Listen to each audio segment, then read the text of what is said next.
The life of a fisherman is different from the life of a vault hunter in many ways. A fisherman doesn't have overwhelming strength or an insatiable desire to open vaults. He's just a dude holding a gun in one hand and his rod in the other, and I assure you he'll have to work that rod vigorously to defend his way of life.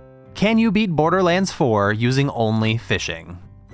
Since we're not a vault hunter, our story doesn't start in the Timekeeper's prison with the other vault hunters. It starts here, at the Fishin Spot, and the rules for this challenge are simple. We can't use action abilities, we can't use skill points, and we can't use any gear that wasn't acquired by fishing, a limitation that had further-reaching consequences than I initially realized. Despite my efforts to live a peaceful life, rippers forced me to gut them like a fish with my fish gutting knife. In the past, that would have been the end of it, but this time they went too far and pushed this humble fisherman to his breaking point. They defaced my outhouse. It was my pride and joy. I remember our first date like it was yesterday. I know it's cliche and you've heard this origin story 100 times before, but this is as much a love story as it is a tale of bitter revenge. In addition to vandalizing my outhouse, the lakes have been filled with far more trash than fish. Illegal dumping is out of control, but the various guns and supplies littering the lakes are the very means that I need to rise up. Preparing for war is a lengthy pursuit. I need good weapons, a shield, a rep kit, and a grenade mod before I'll be ready. And the only way to arm up is to wait patiently, and I do mean that quite literally. Similar to fishing in real life, there's far more waiting than reeling in a catch. And when the fish stopped biting for the day, I'd turn in for the night, quitting the main menu so my character could get some rest, and we'd do it all over again. My typical day felt like a community beach cleanup in Florida. There was just enough gunplay to keep it interesting.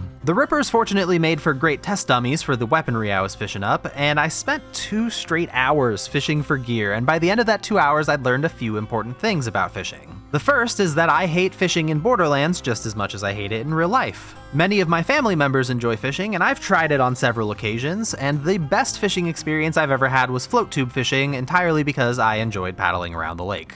The second thing I learned about Borderlands fishing is that apparently nobody in the Borderlands universe tosses out shields. Because in 2 hours, I didn't catch a single shield. This is unfortunate to say the least, because I was not expecting this to be a no shield playthrough, which substantially increases the challenge I'm up against. I did, however, catch an overwhelming number of rep kits, leading me to believe that this planet is full of fucking junkies. Perhaps one of the most infuriating discoveries was finding out that loot was as slippery and floppy as a fish, evading my grasp and threatening to vanish back into the water if I stood too close to the shoreline. After my 2-hour fishing session, I looked over everything I'd caught and either decided that it was good enough or just that I couldn't stand fishing for one more fucking second. Either way, it was time for the real game to begin. I had an assault rifle, an SMG with zip rockets, an elemental shotgun, a pretty bad rep kit, and an epic grenade mod, with epic being a loot quality, not a measure of its effectiveness. I also had some backup gear in case this loadout wasn't working for me. One of my neighbors hired me to look into UFOs abducting her herd of wildhorns. She didn't tell me what they were doing to the wildhorn, but her face made it clear this was a serious matter. I found the UFO and tried to shoot it down, but it was just like a fisherman with a gun shooting at a giant spaceship. It did nothing. I stumbled upon some river fishing and found it to be vastly superior to lake fishing, as the water isn't deep enough to lose your catch if you suck at grappling the loot in the air. Sadly, I never found a fishing opportunity in this location again, and I checked at least 8 times. With no shields or abilities, I'm forced to actually use cover, and I probably shouldn't have chosen an absolute unit of a man for my body type, but Amon just felt like he'd be the right fit for a fisherman. I used the environment to my advantage, freed the abducted prisoners, looked longingly at a shield knowing I could never have it, and I discussed politics with a buffalo. I headed for a nearby settlement to join the resistance, found out that my Malawan shotgun kinda sucks, tried out a Malawan sniper and found out that I kinda suck, and I finally learned the face of my enemy, and because I'm a simple fisherman who doesn't understand holograms, I gunned him down mercilessly until he ran away like a little bitch. I was provided with a land boat and told to find a nearby spy master named Horace. I decided since my boat didn't have any oars, I would take off my shirt to help preserve my fisherman aesthetic as I sailed around in the open world. I drove my company car straight into Horace's base, and I somehow magically climbed up a ladder. My enemies saw and were jealous of my sweet ride, so they keyed my car, forcing me to continue on foot. I found Horace and practiced my sniping a little, managing to land a few shots. I tossed some epic grenades and almost blew my dick off, and with a massive amount of zip rockets, I eventually defeated Horace and claimed his bolt, which is a device the Timekeeper installs in people's necks to control their bodies. These devices also stored data, so the Resistance scanned the bolts and collected as much information as they could. I of course did my part by holding the holograms at bay throughout the procedure.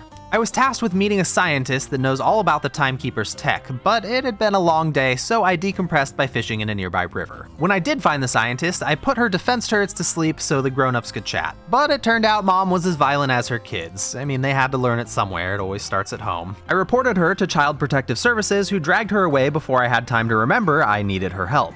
They likely would have dragged me away too if not for the suppressive fire I pumped into Idolater's soul. The scientist, Zadra, was being held at a nearby factory that kidnaps wildhorns, and the locals proved to be tougher than I was. Their bouncer called me scrawny and kicked me to the curb. A little bit of bounty hunting toughened me up, but it had the unintended side effect of making my soggy arsenal of weapons even soggier. I had no choice but to scour the lakes for better weaponry. But I was having a significant problem. The vast majority of loot I was getting from fishing were rep kits. It's official, drug addicts have ruined the great sport of fishing. I eventually hooked a Vladof sniper with a shotgun underbarrel and fell in love with it. Just don't tell my outhouse. After spending a substantial amount of time fishing, I ran out of patience and decided it was probably good enough. I covered myself in wildhorn gunk to disguise myself and trick a scanner into inviting me into the factory, only to get downed right as I was pulled into the pipe. This caused me to get stuck and bleed out in the pipe alone, covered in viscera. I did my very best to learn absolutely nothing from my mistakes, allowing the same thing to happen again, only this time an enemy flew up with me that I could kill for a second wind. The lesson learned here is that you should just do whatever you want in life and just force it until it works. The UFOs sure are capturing a lot of wild horns, and I can see why the ranchers have been having trouble. Zadra, on the other hand, was enjoying a nice conjugal visit with the Timekeeper, and she seemed somewhat annoyed when I interrupted it.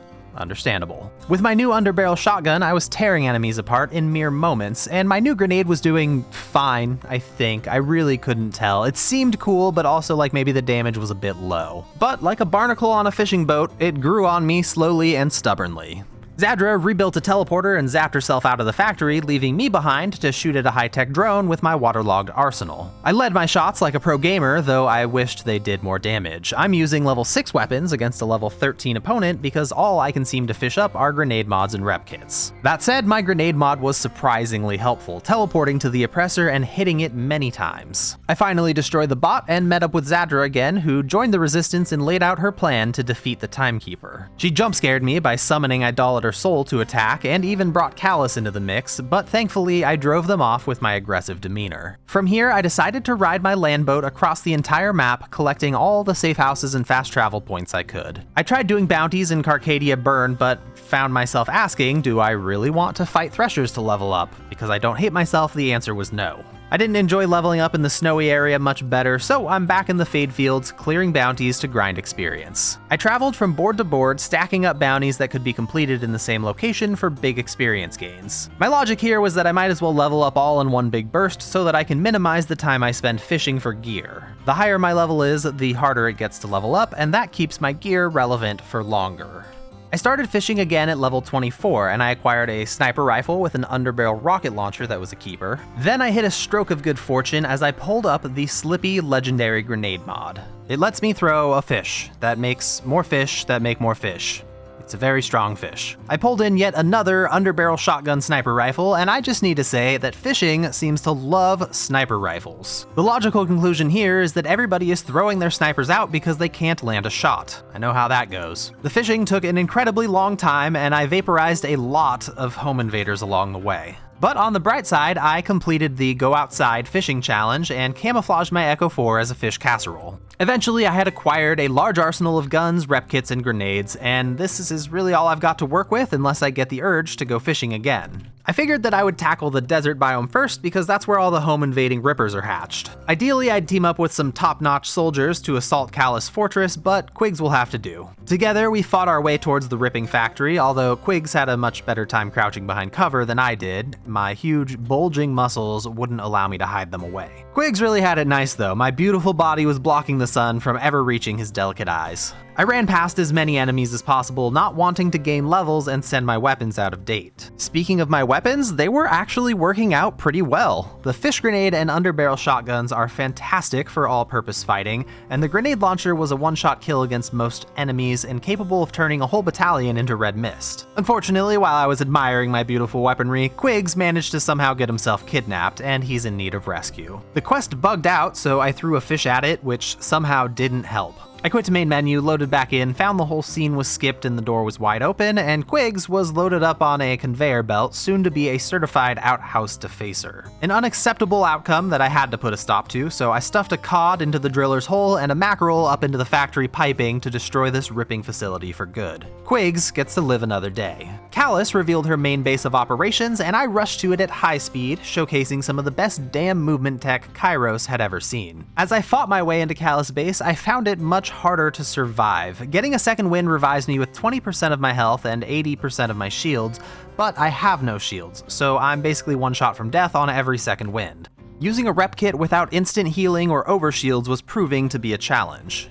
Callus herself was a fairly difficult fight, and I spent much of it on the brink of death, desperately waiting on my rep kit cooldown. But my weaponry proved sufficient, with my underbarrel rocket launcher perfect for getting second winds, and my underbarrel shotgun perfect for chunking Callus. She held out for about 4 minutes before finally dying to a Magikarp tail whip. As much as I didn't want to do more fishing, my rep kit just wasn't doing it for me, and honestly I'd love a weapon upgrade too. I couldn't have gotten much luckier than with this shotgun with an underbarrel spread launcher. It only fires once, but it did a mind-boggling 15,000 damage if I hit with all 5. I fixed my second wind problem with an overshield rep kit, I picked up a few more odds and ends, and I was ready to move on, tackling Vile Lictor next, because I want my spread launcher to be at max strength against that slippery motherfucker. I teamed up with a dude 1/3 my size, but with twice my cunning. He provided my fish casserole with the means to hack our way through Vile Lictor's defenses, though it was up to me alone to punish Vile Lictor's perverted soldiers. My new rep kit worked wonders at keeping me standing after securing second winds, but I had trouble against flying enemies as much of my power is coming from Slippy. The spread launcher is my only truly impressive damage source, and it takes about a minute before I can use it again.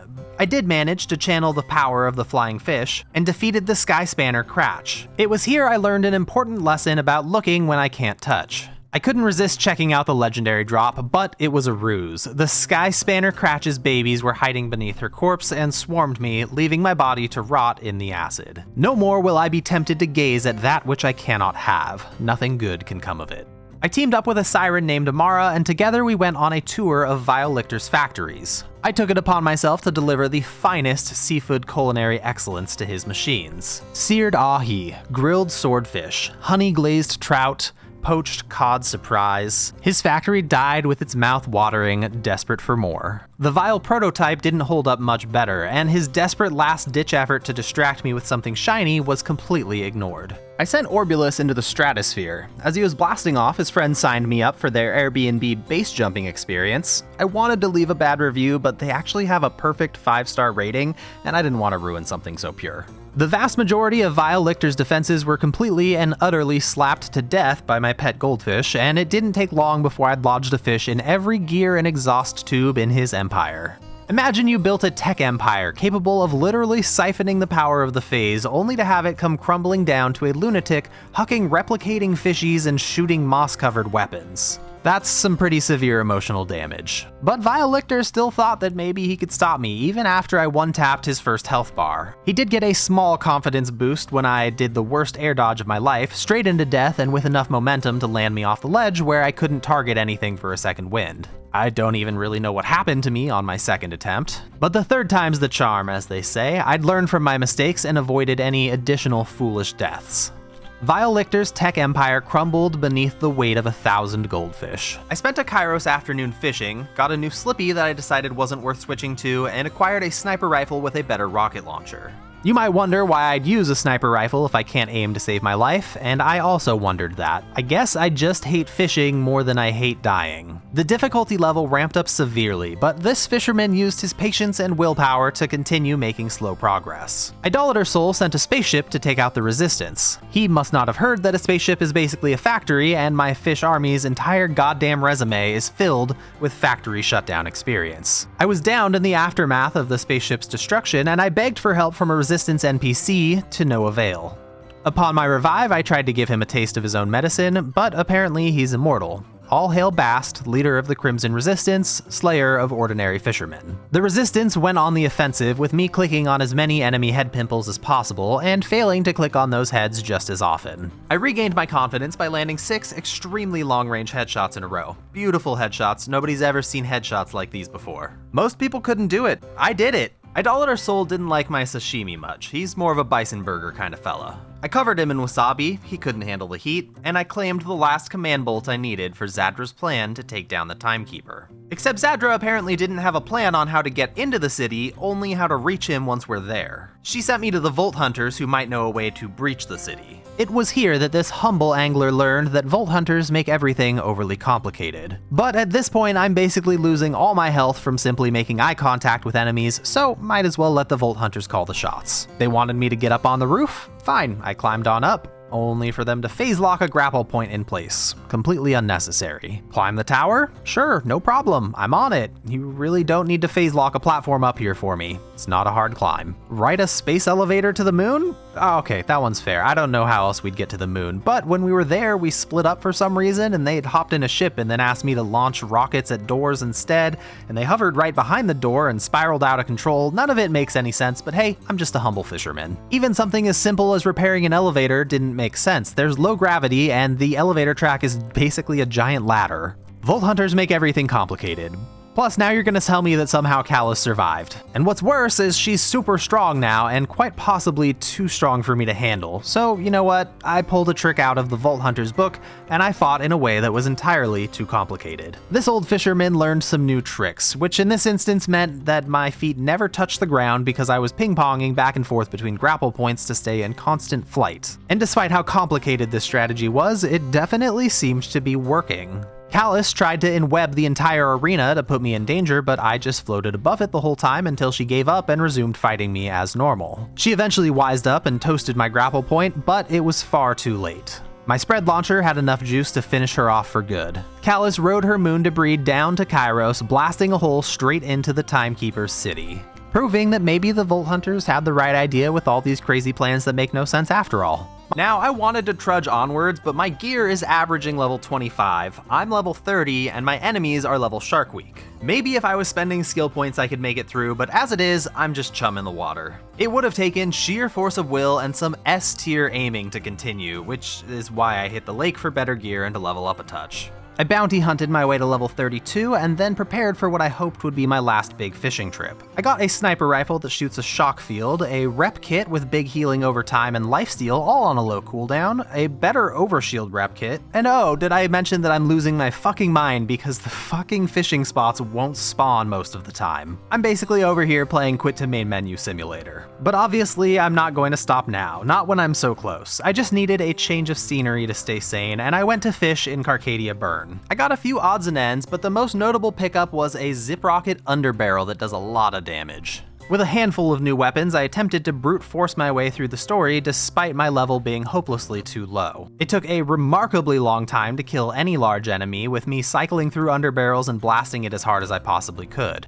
Enemy respawns filled the skies and left me hiding behind a train car and picking them off with narrow angles, desperately trying to avoid getting one-shot by incendiary damage. The Clarion Wardens were summoning most of the bots, so I worked on whittling them down, and after about half an hour of hiding and shooting, I finally managed to clear the room. I pushed onwards, hoping that I was right about what was to come. Based on previous playthroughs, I was pretty sure that the enemies that I would encounter in the future would not be as high level as these Clarion Wardens were. And thankfully, I was right. Once I managed to get into the Timekeeper's tower, all the enemies scaled back down to a level I could handle, and I slowly cleared them out, hiding and pumping my underbarrels into them as safely as possible. It had been a long journey, but I finally reached the Timekeeper. My first fight against the Timekeeper revealed that this was going to be tough. In Phase 2, it was easy enough to get second wins most of the time, but after 15 minutes battling the Timekeeper, I missed my shots for a second wind and died. This death was the beginning of a long series of unfortunate events. My GPS navigated me right off the side of the tower. I signed up for round 2 of the Airbnb base jumping experience I'd enjoyed so much. The Vault door checked out my dating profile, and it swiped left. And we came full circle when I missed all my shots like the pro sniper you've come to know and love.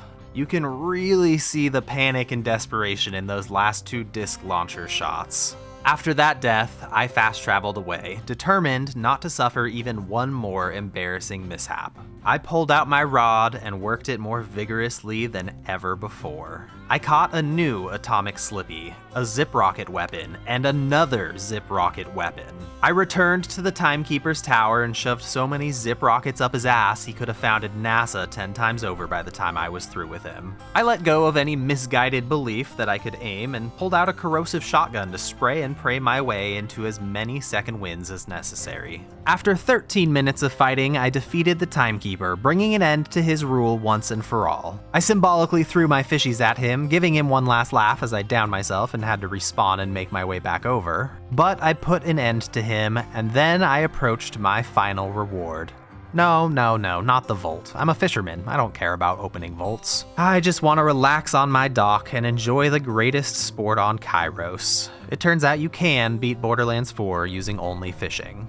Thanks for watching. You've now learned a little bit about fishing on Kairos, but more importantly, you should have learned about the unbreakable bond shared by an angler and his outhouse. Remember, kids, graffiti is all fun and games until you fuck with the wrong outhouse. Okay, bye.